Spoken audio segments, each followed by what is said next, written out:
Bismillahirrahmanirrahim. InsyaAllah kita boleh masuk. Dah masuk. Okey. Suara clear. Suara dengar tak? Suara dengar tak? Boleh dengar suara? Boleh bagi tahu untuk saya beritahu suara. Boleh dengar suara? Okey boleh masuk. Kita tunggu sekejap lagi insya-Allah. InsyaAllah kita akan mulakan. Suara okey, suara okey. Okey, suara clear di mana-mana saja berada, suara ustaz clear okey, alhamdulillah. Suara clear. Okey, assalamualaikum.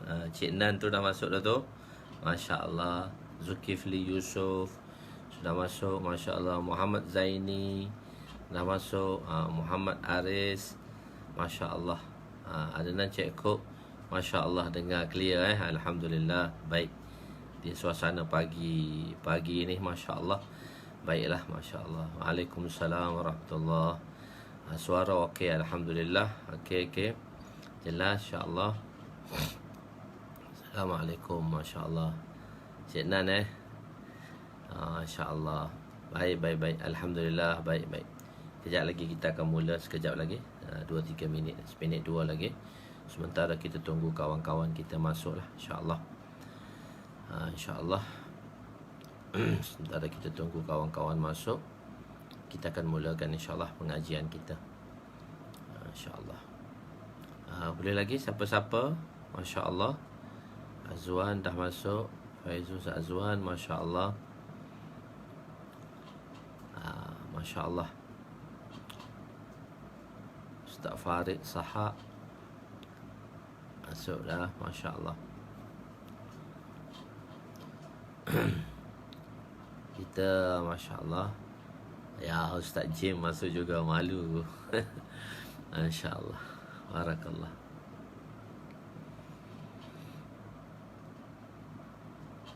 InsyaAllah. Bismillahirrahmanirrahim. Kita mulakan insya-Allah. Kita mulakan pengajian kita. Waalaikumsalam warahmatullahi wabarakatuh. Masya-Allah. Muhammad Hud Tahir, masya-Allah. Kita tunggu seminit 2 lagi kawan-kawan kita masuk tu, masya-Allah. Dah mula masuk dah, insya-Allah. Kita akan sebelum puasa baru ni, kita dah mulakan sedikit satu kali pengajian 1 jam tentang biografi pengarang, kenapa kitab ini dikarang oleh pengarang dan sebagainya lah. So hari ini kita masuk balik lah benda tu, insya-Allah. Kita masuk balik sedikit untuk seimbas lalu kita masukkan sedikit seimbas lalu tentang biodata dan kitab inilah, kenapa kitab ini dikarang, kitab ini asal daripada kitab apa. So Ustaz akan ceritakan baliklah sedikit sebanyak, sebab mungkin ada yang baru mengikuti pada kali ini. Mungkin dulu kena dah sekali, lepas tu kena kuarantin pula. Jadi sebulan kena kuarantin, tak boleh keluar rumah. Jadi insya-Allah lah kita mula Ramadan ni dengan keberkatan lah, insya-Allah. Jadi insya-Allah lah kita mulakan, kawan-kawan terus mula masuk tu, insya-Allah. Bismillahirrahmanirrahim. Assalamualaikum warahmatullahi wabarakatuh. Subhanaka la ilma lana illa ma 'allamtana innaka antal alimul hakim. ولا حول ولا قوة إلا بالله العلي العظيم. ربي يسر ولا تعسر وتمم بالخير يا فتاح وبك نستعين. نحمده ونصلي ونسلم على رسوله الكريم وعلى آله وأصحابه الفاتحين بهديهم إلى الحقيقة المجاذة. أما بعد. أعوذ بالله من الشيطان الرجيم. بسم الله الرحمن الرحيم. والعصر إن الإنسان لفي خسر إلا الذين آمنوا وعملوا الصالحات وتواصوا بالحق وتواصوا بالصبر. صدق الله العظيم. وقال النبي صلى الله عليه وسلم لا يؤمن أحدكم حتى يحب لأخيه ما يحب لنفسه. وقال النبي صلى الله عليه وسلم لا يؤمن أحدكم حتى يكون هواه تبعا لما جئت به. وقال النبي صلى الله عليه وسلم نضر الله امرأ سمع مقالتي fawa'aha summa addaha kama sami'a rubba muballighin aw amin sami'in atau kama qala alaihi wassalatu wassalam. Jadi alhamdulillah, bersyukur kita kepada Allah Subhanahu wa taala kerana dengan rahmatnya, kerana dengan kasih sayangnya, Allah Subhanahu wa taala masih lagi memberi peluang kepada kita. Jadi kita banyak mengucap kesyukuran padanya, dan kita telah sampai pada bulan yang sangat ditunggui, yang sangat dirindui oleh para kekasih Allah Subhanahu wa taala, iaitu bulan Ramadan. Bulan yang mana dipenuhi dengan keberkatan, bulan yang mana dipenuhi, dan bulan ini dipanggil bulan season of amal. Maknanya musim menuai. Jadi Masya Allah, dengan kebetulan, dengan ittifaqiyah, kita berada di rumah, kita berada di dalam PKP, Masya Allah. Jadi kita banyak boleh menuai hasil di bulan Ramadan ini. Bulan untuk kita menuai hasil tuaian kita. Sebab bulan ini kita akan dapat banyak hasilnya yang begitulah, dan amalan-amalan kita digandakan oleh Allah Subhanahu wa taala. Satu amalan fardu dikerjakan, yang mana Allah Subhanahu wa taala akan memberi seperti 70 amalan fardu yang kita lakukan di bulan yang lain. Satu amalan sunat digandakan sehingga seperti satu amalan fardu. Itu begitu banyak pahalanya. Jadi, dan sebab itu kadang-kadang ada orang yang membayar zakat tahunan mereka bayar bulan puasa. Mereka membayar bulan puasa sebab nak dapat pahala berganda. Ada satu orang dia selalu bayar lepas raya. Lama, tiap-tiap tahun satu orang, Masya Allah, dia ihtimam begitu terus membayar zakatnya lepas raya. Saya jumpa dengan dia, saya kata, Datuk bayarlah bulan puasa, sebab pahala dia digandakan. Pahala dia banyak dalam bulan puasa. Masya Allah. Jadi Masya Allah, dia pun mula membayar bulan puasa. Okey, alhamdulillah, kita akan mulakan kitab kita, iaitu dengan kitab Mishkatul Masabih lah. Dalam terjemahan saya, Midrajul Fawatih, pada jilid pertama. Jadi sebelum kita mulakan lebih lanjut lagi, jadi tak kenal, maka ulama mengatakan tak kenal maka tak cinta. Jadi kita nak tahu siapa pengarang kitab ini, dan siapa penulis asal kitab ini, dan kenapa kitab ini ditulis. Jadi ini yang telah siapa yang mengarang kitab tersebut. Jadi kitab Mishkatul Masabih, iaitu dua nama gabungan daripada dua kitab yang ditulis oleh dua pengarang. Pengarang pertama iaitu beliau menulis kitab iaitu Masabihus Sunnah. Kitab Masabihus Sunnah.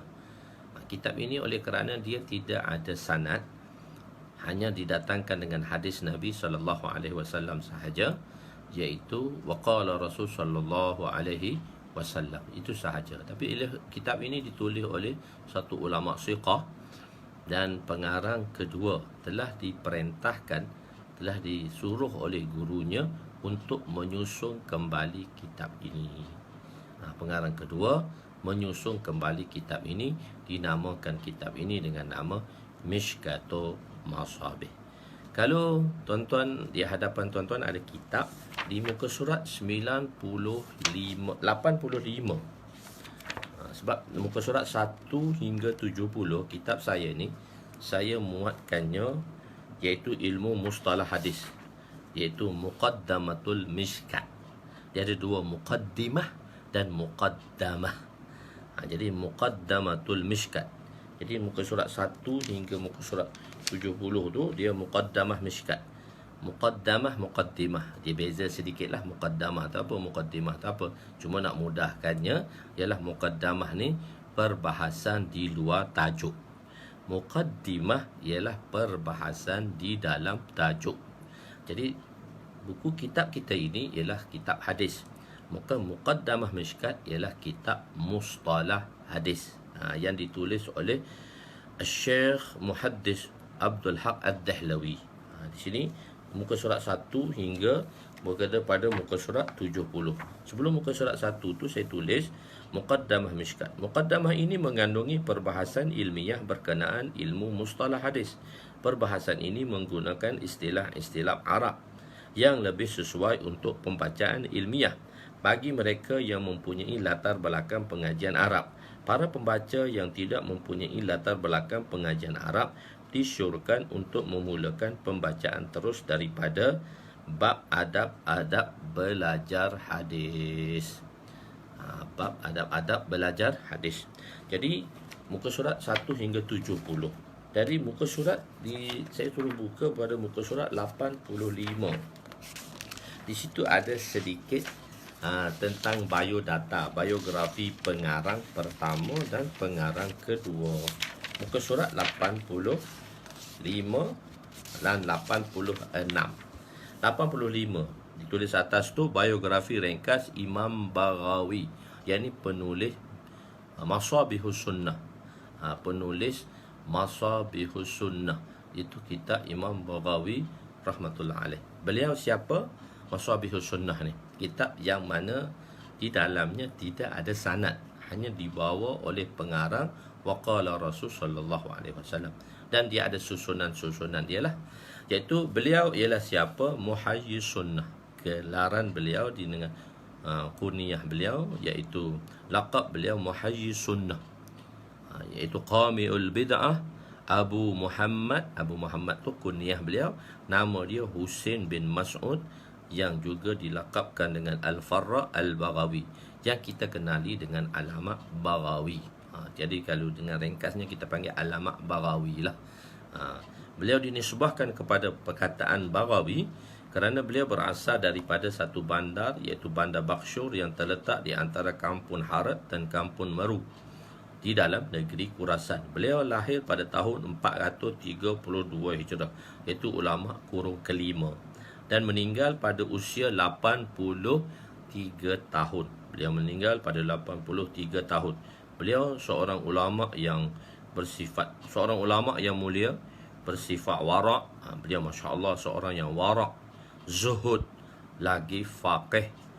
Maknanya semua bidang ilmu beliau ada. Beliau juga seorang muhaddis, beliau juga seorang mufassir, dan beliau juga ulama yang terkenal dengan beramal dengan ilmunya. Semasa beliau, di zaman beliau seorang mufti di zaman beliau. Beliau mahir juga di dalam bidang qiraat, walaupun termasyhur dengan nama, walaupun tersyhur masyhur beliau, tapi beliau terkenal dengan kehidupan yang ghair takalluf. Ghair takalluf ni dalam bahasa Arab, saya kebanyakan dalam kitab saya gunakan Arab dimelayukan. Maka di sebelah dia tu saya terjemah dalam konteks bahasa Melayu yang mungkin hampir tepat. Itu mungkin ada tuan-tuan lebih tepat lagi pada asatizah yang berada di dalam program ini, di dalam live ini. Mungkin beliau lebih tepat. Tapi saya suka dengan terjemah ghair takalluf ni, tidak berprotokol. Maksudnya hidup yang simple, tak berprotokol. Pergi mana pun jalan tengah jalan orang tak kenal dia. Dia tidak dikenali, hidup tak berprotokol. Kehidupan yang ghair takalluf. Inilah kehidupan sahabat Rasulullah sallallahu alaihi wasallam, penuh kehidupan dengan penuh ghair takalluf. Maksudnya dia kehidupan yang mudah, senang. Begitu. Itulah dipanggil kehidupan yang sederhana. Kehidupan yang sederhana. Ghair takalluf ni sebab apa? Biasanya di Masjid Seri Petaling ni, kalau ada tuan yang di Pertuan Agong, dia menjadi Tuan Agong, maka beliau akan nak datang sembahyang di masjid kita ni. Jadi sebelum datang sembahyang tu dia akan bagi tahulah. Dan sebelum ni banyak dah raja-raja yang di Tuan Agong kita datang. Sebelum itulah dalam 20 tahun lepas, 15 tahun lepas, masa saya menguruskan di masjid lah kedatangan mereka. Jadi ada satu hari kedatangan salah satu daripada yang di Tuan Agong ni, di BKL akan buatlah bunga tepi kanan kiri. Tapi masa kedatangan beliau ni simple. Beliau simple aja. Simple, tak ada bunga banyak sangat, kapet sikit saja. Saya kata, tak seperti sebelumnya. Beliau kata, tuanku ni dia tak protokol sangat, okey je lah, ala kadar pun okey lah. Oh, saya baru teringat. Maksudnya ghair takalluf ni saya terjemah, sebab tu saya terjemah tidak berprotokol. Maknanya simple kehidupan. Beliau berpada dengan kehidupan memakan roti kosong, yakni capati lah. Capati kosong je. Makan capati kosong je. Tak makan apa. Kita kan makan macam-macam. Macam-macam warna makan, macam-macam warna air, minuman dan sebagainya. Sebab itu kita berbagai berbagai warna lah kita punya buangan kita tadi, dan berbagai bunyi kita keluarkan sebab berbagai warna air dan berbagai warna makanan. Jadi oleh kerana beliau makan roti kosong, anak murid kata beliau, tuan guru ni, kalau tuan guru makan macam ni kesianlah, sebab kami nak belajar banyak lagi dengan tuan guru. Jadi maka beliau telah mendengar nasihat anak muridnya. Beliau selepas masak capati, beliau kenakan minyak zaitun. Beliau basahkan roti beliau dengan minyak zaitun. Sedap memang kalau makan macam ni. Kita panggil dia parata. Parata ni digoreng dengan minyak zaitun. Minta lepas masak tu dia sapu minyak zaitun, dia makan. Itulah kehidupan dia. Setelah satu kitab karangan beliau, iaitu karangan Imam Baghawi ini, kitab Syarhus Sunnah. Kitab ini kitab hadis yang disertakan dengan sanad. Makna bersanad. Haddatsana fulan, haddatsana fulan, haddatsana fulan, anba'ana fulan. Macam-macam lah. Masya-Allah. Yang mana beliau dimulakan kitab ini dan beliau telah diziarahi. Maksudnya beliau diziarahi, maksudnya beliau bermimpi bertemu dengan Nabi SAW. Dan di situ ulama mengatakan beliau telah didoakan oleh Rasulullah, ahyakallah kama ahyaita sunnati. Semoga Allah Subhanahu wa taala menghidupkan kamu kerana kamu telah menghidupkan hadis-hadisku di dalam dunia penulisan, menulis hadis. Sebab itu beliau dikenali dengan nama Muhayyi Sunnah, daripada perkataan ahya. Madhinya ahya dan sirah isim fa'ilnya muhyi.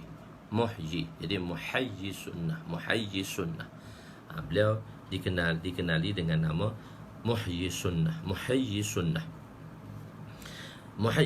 Beliau, kitab karangan beliau banyaklah, iaitu salah satunya Masabihus Sunnah. Ini kitab Masabihus Sunnah yang dikarang oleh beliau, iaitu Masabihus Sunnah. Dan kitab ini tak bersanad. Banyak lagi kitab yang beliau tulis dalam bidang tafsir, kitab Mu'alim Tanzil, kitab Tahzib yang dikarang beliau dalam bidang fiqh menjadi kitab rujukan utama pada zaman beliau. Dan Imam Baghawi ni ialah imam yang mana bermazhab Imam Syafi'i, dan pengarang Mishkat ni, dan pengarang Mishkatul Masabih serta pengarang Masabih ialah bermazhab Imam Syafi'i. Specialnya Hanafi ni, kitab Syafi'i pun dia boleh ajar dalam bentuk mentarjihkan mazhab Hanafi. Masya Allah. Tuan-tuan guru kita semua di dalam mazhab Hanafi, tapi dia tidak Hanafi kan kita lah, kita tetap Syafi'i. Bukan kita terpengaruh tak. Dan beliau tak suka pula untuk ubah mazhab ni. So beliau teruskan. Dia kata kita orang Syafi'i, kita tak Syafi'i, kita belajar dengan Hanafi. Kitab Syafi'i diajar oleh guru-guru Hanafi. Masya Allah. Jadi beliau masyhur dalam bidang kitab lah, kitab Tahzib. Imam Baghawi ialah imam yang menjaga taharahnya, iaitu beliau tidak akan memulakan pengajiannya melainkan dengan beliau bersuci. Yang ni bersuci ni orang yang mana sentiasa berada di dalam keadaan berwuduk.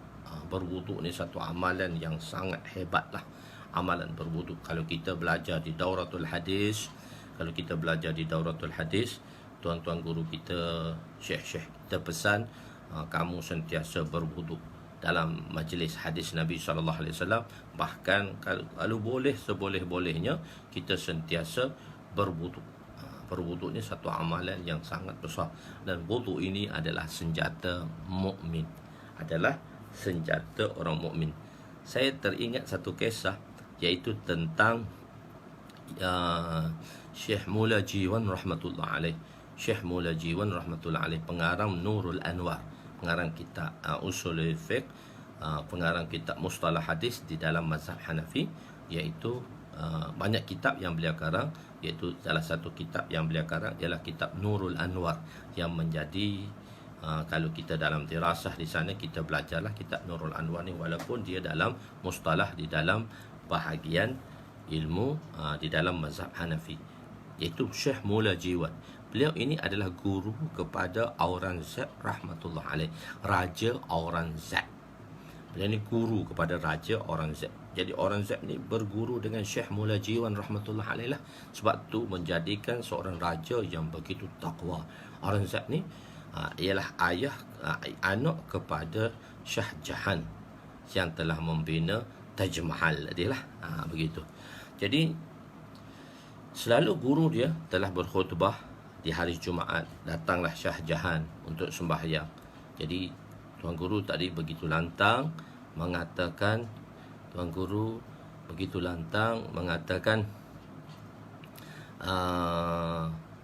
pakaian sutra tak boleh dipakai oleh orang lelaki.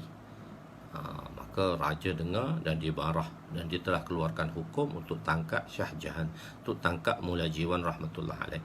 Oleh kerana Aurangzeb ni belajar dengan Mula Jiwan, tuan guru dia, maka dia pun berlari mendapatkan tuan guru dia. Dia kata order daripada istana untuk datang tangkap tuan guru. Tuan guru dia kata bawa senjata saya. Bawa senjata saya. Jadi bila dikatakan bawa senjata saya, maka Aurangzeb rahmatullah alaih dah risau dah. Sebab bila tuan guru ni dia ambil senjata, dia pakai senjata dan tak ada siapa yang boleh lawan dia lagi. Maka dia terus berlari kepada ayahnya.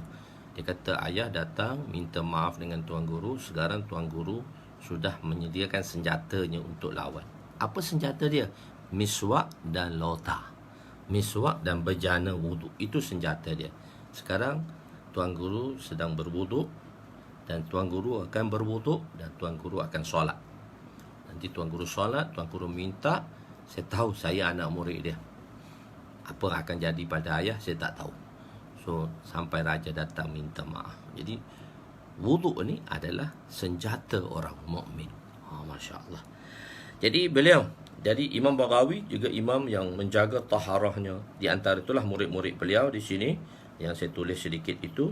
Dan juga Imam Baghawi mempunyai tuan gurunya, iaitu guru-guru hadis beliau, antaranya Abu Umar Abdul Wahid Al-Mahili, Abu Bakar, Syekh Abu Bakar Muhammad bin Al-Haythami Al-Turabi, Syekh Ahmad bin Abi Nasr Al-Qufani, dan banyak lagi tuan-tuan guru beliau, guru-guru beliau.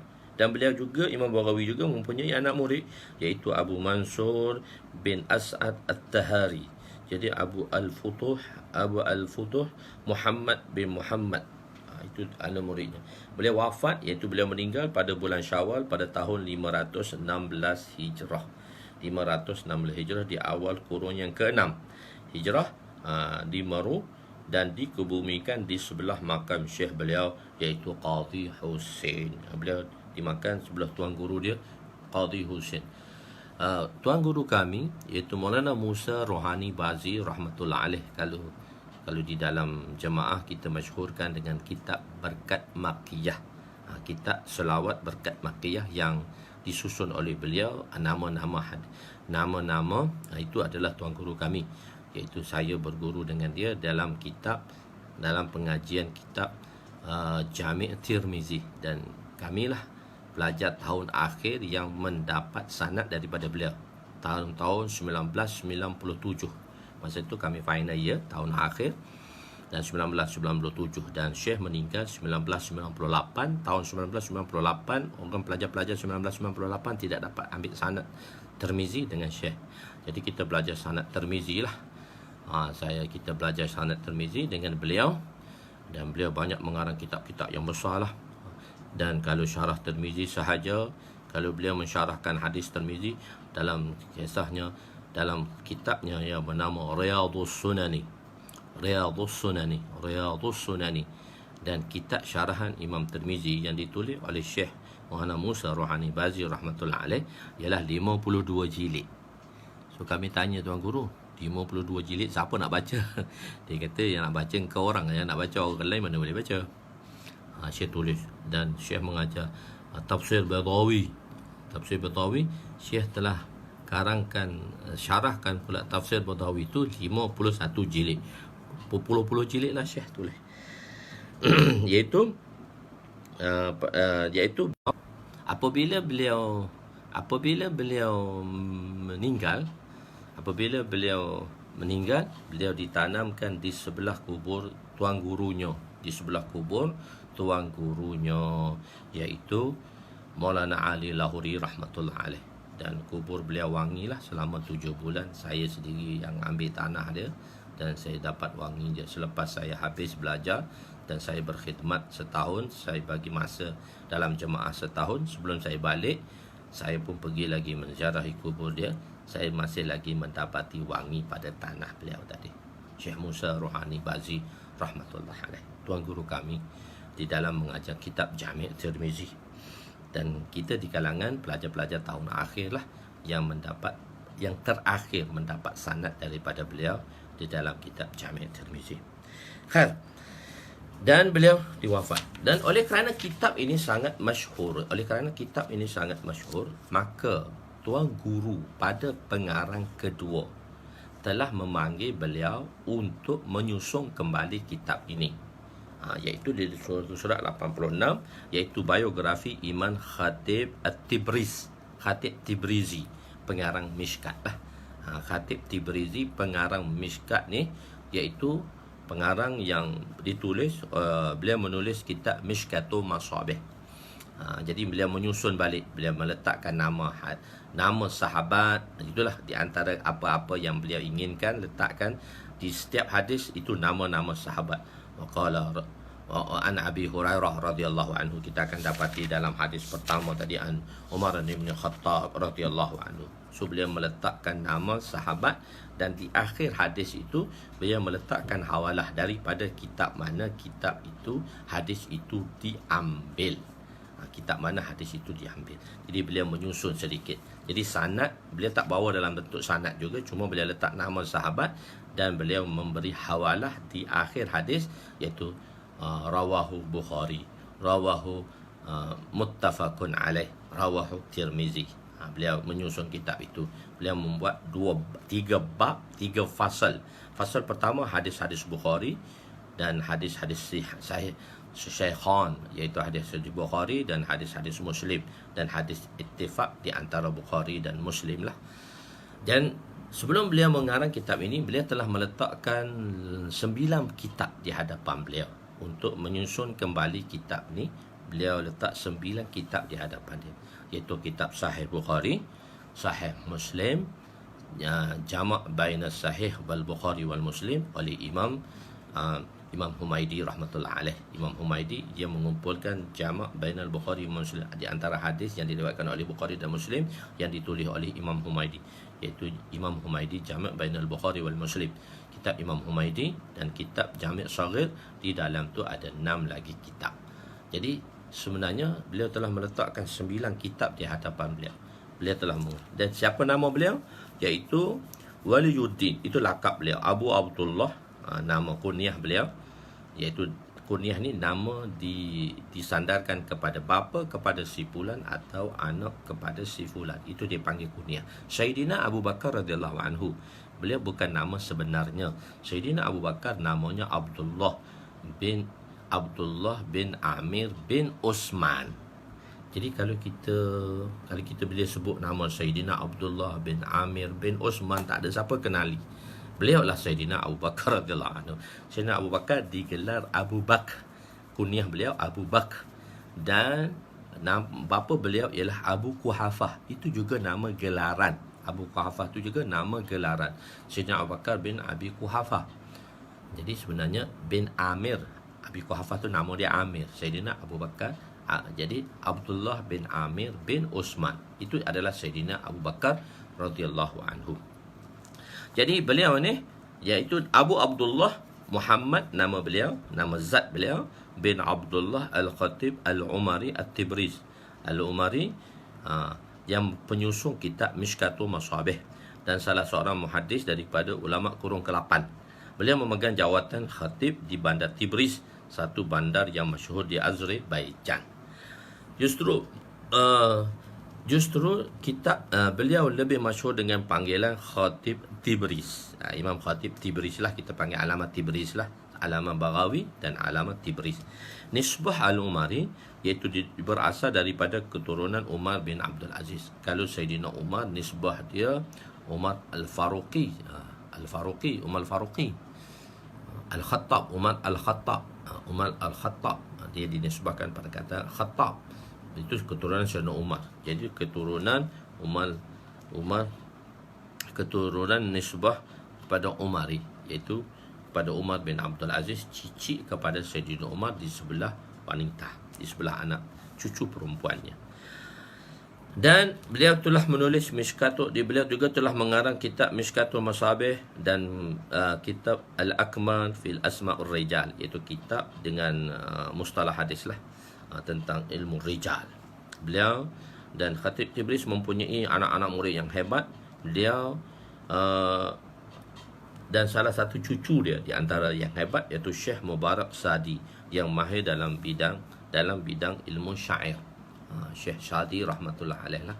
Beliau menulis 2 kitab syair di dalam kitab Farsi, Bustan dan Gulistan. Bila raja-raja dahulu nak jadi raja, dia mesti hafal kitab syair beliau ni, Gulistan dan Bulistan.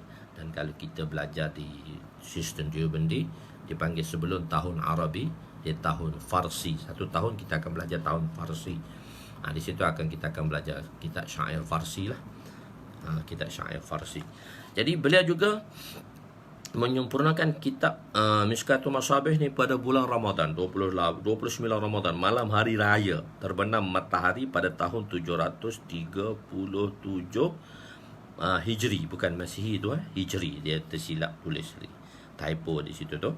Beliau juga mempersembahkan kitab ini pada tuan guru beliau, Imam Tibi, pada ketika munculnya anak bulan Syawal. Imam Tibi setelah menerima kitab tanpa melengahkan masa, telah mensyarahkan kitab tersebut dengan nama Al-Kashif an Haqaiqi Sunani. Bila kitab Mishkat ni ditulis, itu dia ada muqaddimah Mishkat tu. Di dalam muka surat 91 ada muqaddimah Mishkat. Panjang sekali kenapa kitab ini ditulis. Di dalam khutbah beliau telah menceritakan kesemuanya sekali. So kalau kita baca khutbah tu, dia panjang pula di situ. So, jadi saya ringkas yang bolehlah saya akan buat. Jadi bila nak letakkan nama, dia kata Masabih. Masabih itu pelita, jamak kepada misbah. Pelita-pelita dah ada. So beliau ni seorang yang tawaduk. Beliau mengatakan begini, aku nak letak kitab aku ni dengan nama apa ya? Beliau meletakkan nama orang-orang dahulu. Memang ulama-ulama dulu, Masya Allah, ala ra'si wal ain, dengan sifat takwanya, dengan sifat taharah yang ada pada mereka semua, dengan sifat tawaduknya. Sebab itu beliau, Masya Allah, dengan keikhlasan beliau, iaitu sebab itu kitab-kitab beliau ni digunakan sampai sekarang, hampir 1000 tahun sudah kitab ini masih lagi digunakan pakai lagi. Jadi bila nak letakkan apa, Masabih, pelita. Oh, dia kata pelita dah ada. Pelita ni, hadis tu ibarat pelita lah. Sebab kita kan ahkam syariah kita, maksudnya kita hukum syarak kita, hukum syariah kita dikeluarkan daripada 4 perkara: Quran, hadis, ijma' dan qiyas. Jadi kita ambil daripada 4 sumber tadi dalam 4 mazhab lah. Dan kita ambil daripada 4 sumber tadi: Quran, hadis, ijma' dan qiyas. Jadi hadis adalah salah satu daripada sumber untuk hukum ahkam. Hadis ini bahan mentah, salah satu sumber. Sebab tu dia ada penerangan dan dia ada penjelasan yang dituliskan oleh ulama-ulama. Khair. Jadi bila kata nak letak nama dengan kitab ni, nak nama kitab apa ya? Beliau kata Misbah Masabih sudah ada. Jadi beliau meletakkan nama dengan nama Mishkatul Masabih, tempat letak pelita. Mishkat ni tempat letak pelita. Kalau kita tengok dalam rumah lama-lama, rumah tanah tu, dia akan buat tempat letak taruh pelita tu. Di situlah dia panggil Mishkat. Mishkat ni dalam Mishkat, tempat letak pelita. Jadi beliau begitu tawaduk. Sedangkan hadis beliau ni beliau sudah ada tanda, tapi oleh kerana beliau ni tawaduk, dia telah menyusun kembali yang ditulis oleh Allamah Baghawi. Tapi walaupun di authornya lah macam itulah, disusun balik, ditengok balik tentang hadis itu, dan oleh kerana itu beliau masih lagi tawaduk, beliau menamakan dengan nama, iaitu dengan nama itu dengan nama Mishkatul Masabih, tempat letak pelita. Tempat letak pelita lah, misbah pelita. Jadi begitu. Dan oleh kerana bila dah siap kitab ini, Imam Tibi rahmatullahi alaih, guru kepada Mishkatul Masabih, Imam Mishkat, ibu guru kepada Imam Tibris, dia ambil kitab ni, dia syarah pula kitab ni dengan nama kitabnya Al-Kashif an Haqa'iqis Sunani. Ini kitab syarah Mishkat yang pertama di dalam menterjihkan dalam mazhab Syafi'i. Iaitu tengok tu muka surat 87, syarah kitab Mishkat. Syarah kitab Mishkat.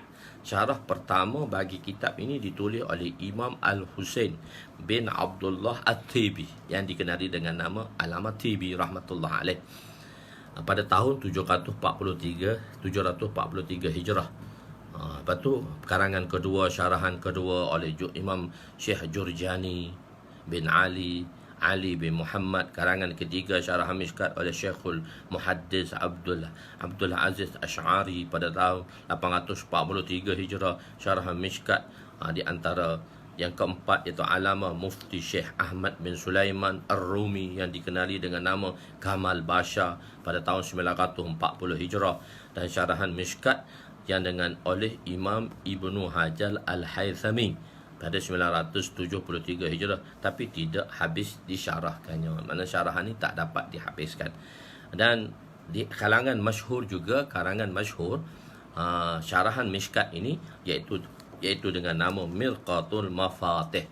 Mirqatul Mafatih, yang dikarang oleh Mula Ali Qari pada tahun 1014 Hijrah. Ini di dalam mentarjihkan mazhab Hanafi. Di dalam fiqh lah, bab-bab fiqh diterjihkan di dalam mazhab Hanafi. Itu di antara salah satu kitab masyhur karangan Mishkat. Dan itulah tulisannya daripada At-Taqlid As-Sahih, itu daripada Syekh Idris An-Dahlalawi. Itulah ulama-ulama yang terkebelakang dah tu, yang ditulis. Dan ada nombor 10. Tadi situ nombor 10 tu tak ditulis ni, nombor 10 tu. Sebab iaitu di dalam bahasa Melayu. Malu kat orang Arab, malu kat syekh-syekh besar semua dalam kitab bahasa Arab, tapi ditulis dalam bahasa Melayu, iaitu Midrajul Fawatih. Midrajul Fawatih ni dalam bahasa Melayu lah. Ditulis terjemah sedikit, ada syarahan sedikit yang saya buat, iaitu Midrajul Fawatih. Midraj saya ambil daripada perkataan mirqat juga. Mirqat ialah tangga, midraj juga tangga. Dan Fawatih wazan dia jamak muntahil jumuh, saya ambil, dia ambil mafatih, saya ambil fawatih. Fawail dia ambil mafail, so saya ambil fawail, dia ambil mafail. Jadi Mirqatul Mafatih saya tukar namakan dia dengan nama Midrajul Fawatih. Tengok sebelum muka surat 1, muka surat XX, dia ada 2 XX tu. Muka surat XX, di situ ditulis itu pengarang, muqaddimah pengarang Midraj, iaitu hamba yang hina inilah, hamba yang daif ini. Alhamdulillah, segala puji bagi Allah. Selawat dan salam ke atas penghulu sekalian alam. 1000 kesyukuran dirafakkan kepada Allah. Dengan izinnya dapatlah si hamba yang lemah ini menyiapkan terjemahan kitab Mishkatul Masabih dan syarahannya. Dan muqaddimah ini ditulis oleh zaujah saya yang disayangi. Masya Allah, dia tolong muqaddimahkan kitab saya ni. Dalam muqaddimah pengarang Mishkat ni ada sedikit beliau yang susunan ayat yang saya bagi pada beliau menyusunnya. Masya Allah, yang banyak memberi galakan pada saya untuk menulis kitab inilah. Dia sebab saya sudah memula menulis kitab ini pada 2001. Dan saya sudah siapkan kitab ini pada 2010. So kitab ini dikeluarkan jilid pertama pada 2014. Jadi saya kata tak ada orang yang nak menolong saya di dalam banyak perkara lah. Jadi alhamdulillah, terima kasih kepada Ustaz Abdullah Amar Boki. Masa tu beliau dimusahibkan dengan saya untuk kitab Mishkat ini, dan beliau masya-Allah dalam bidang komputer pandai. Beliau belajar bahagian engineer, selepas tu pergi belajar South Africa dan jadi maulana lah. Jadi bahagian komputer ni semua dia pandai, A to Z dia pandai, dan beliau lah yang menguruskan pengeluaran kitab saya, dan beliau lah banyak menolong saya semasa beliau bersama dengan saya di 2013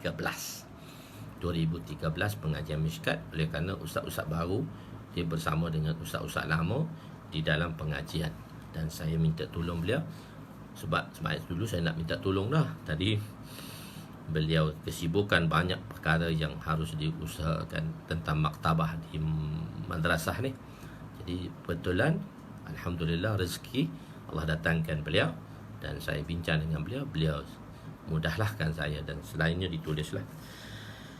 Sesungguhnya ini adalah satu pekerjaan yang tidak seberapa jika dibandingkan dengan kerja ulama-ulama yang terdahulu. Nyatalah kitab ini muncul di dalam lambakan kitab yang hebat, maka ia diharap memberi manfaat dan menjadi simpanan bernilai bagi penulis setelah tiada nanti. Saya harap kitab ini menjadi bekalan untuk saya lah untuk hari kemudian nanti. Semoga Allah Subhanahu Wa Taala menerimanya, dan menerimanya. Saya telah cuba dalam bahasa Indonesia dan bahasa Inggeris, telah mula ditulislah oleh kawan-kawan, diterjemahkan oleh kawan-kawan. Jadi alhamdulillah di situ. Dan penulis, ini saya telah namakan kitab ini dengan nama Midrajul Fawatih, yang memberi makna tangga pembuka ilmu syarah bagi kitab Mishkatul Masabih, sebuah kitab yang besar. Pada pendapat penulis yang hina ini, apalah artinya sebuah tangga kerana ianya hanya diibaratkan sebatang